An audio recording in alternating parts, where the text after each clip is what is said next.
नमस्कार। यति बेला हामी पर्यटन बोर्ड बुढाइन्टी नगरपालिकाको आयोजनामा यो बुढाइन्टी होमस्टे उद्घाटन समारोहमा छौं। बुढाइन्टी नगरपालिकाका नगर प्रमुख, नगर उपप्रमुख, म्याम, पर्यटन बोर्डका सम्पूर्ण सदस्यज्यूहरू लगायतले चाहिँ संयुक्त रूपमा बुढाइन्टी होमस्टेको उद्घाटन गर्नुभएको छ।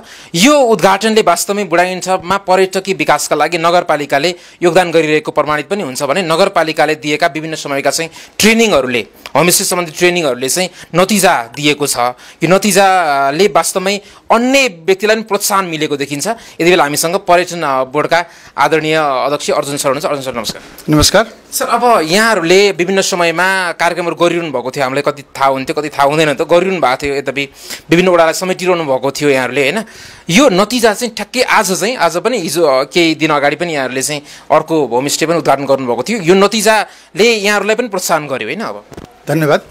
सबैभन्दा पहिला त म यो बुढानीकण्ठ होमस्टे सञ्चालक हाम्रो सनम बोगटीजीलाई धेरै उहाँको परिवारलाई धेरै बधाई र शुभकामना भन्न चाहन्छु। र केही हप्ता अगाडि हामीले हाम्रो चाहिँ नगरपालिका अन्तर्गतका उद्यमी व्यवसायीहरूलाई चाहिँ यो होमस्टेतर्फ आकर्षित गर्नको लागि भनेर चाहिँ तालिम सञ्चालन गरेका थियौँ। त्यो 3 दिने तालिममा चाहिँ नि धेरै साथीहरू उत्सुक पनि हुनुभयो र एउटा सानो चाहिँ नि समूहले यो कपन सेक्टरमा एउटा होमस्टे 1 हप्ता 2 हप्ता अगाडि सुरु पनि गरिसकेको छ।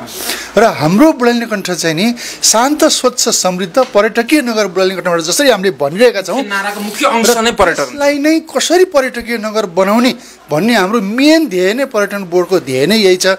र हामीले होमस्टेबाट सुरु गरेका छौँ, यस्तै चाहिँ पदयात्राबाट सुरु गरेका छौँ र अन्य धेरै चाहिँ गतिविधिहरू हामी गर्दैछौँ। र ताकि भविष्यमा यो नगरपालिकालाई अवश्य पनि चाहिँ पर्यटकीय नगर बनाउन सकियोस् भन्ने चाहिँ ध्येयका साथ मिलाएका छौँ र यसमा हामी धेरै खुसी छौँ। सर, अब लगानी पनि खासै गर्नु नपर्ने यसमा, किनकि होटल व्यवसाय गर्नका लागि त करोडौँ अरबौँ लगानी गर्नुपर्ने हुन्छ। लगानी पनि ठुलो चाहिन्छ। ठुलो भोलममा लगानी गर्न मान्छेले अलिकति डराउनु पनि कि अथवा चाहिँ त्यसको चाहिँ व्यवस्थापन गर्न चुनौतीपूर्ण पनि हुन्छ। तर यसमा चाहिँ सामान्य लगानीमा पनि उत्कृष्ट व्यवस्थापन सहितको उत्कृष्ट सन्देश दिने खालको चाहिँ होमस्टे बनाउन सकिँदो रहेछ, होइन? यो हजुरले मोडालिटी सिकाउनु भयो अगाडि, होइन? त्यो होइन, यस के छ भनेदेखि चाहिँ होमस्टेको विभिन्न मोडालिटीहरू विकास भइरहेछन् अहिले।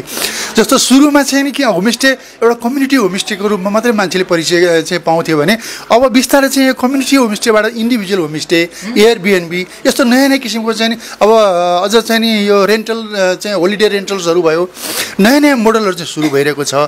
र हाम्रो यहाँ चाहिँ नि यो कम्युनिटी होमस्टे भन्दा पनि बुढानीकण्ठ क्षेत्रमा चाहिँ यो इन्डिभिजुअल र चाहिँ होमस्टे चाहिँ धेरै चाहिँ राम्रो हुन सक्ने हामीले देखेका छौँ र त्यसै भएर उहाँहरूलाई यसरी हामी प्रोत्साहन गरिरहेका छौँ। सर, अब यहाँले प्रमाणपत्र पनि वितरण गर्नुभयो, होइन? यो अलिकति फरक अभ्यास पनि यहाँ सिर्जना सुरु गर्नुभएको छ। प्रमाणपत्र सँगसँगै यहाँले अब केही फोटोहरू, होइन, के चाहिँ हाम्रो चाहिँ पुराना मौलिक खालका चाहिँ अथवा चाहिँ हाम्रो ऐतिहासिकता बोकेका त्यो खालको सम्पदाहरूको फोटोहरू पनि दिने अथवा चाहिँ त्यो प्रकारको समन्वय गर्ने योजना छ यहाँहरूको? जरुर।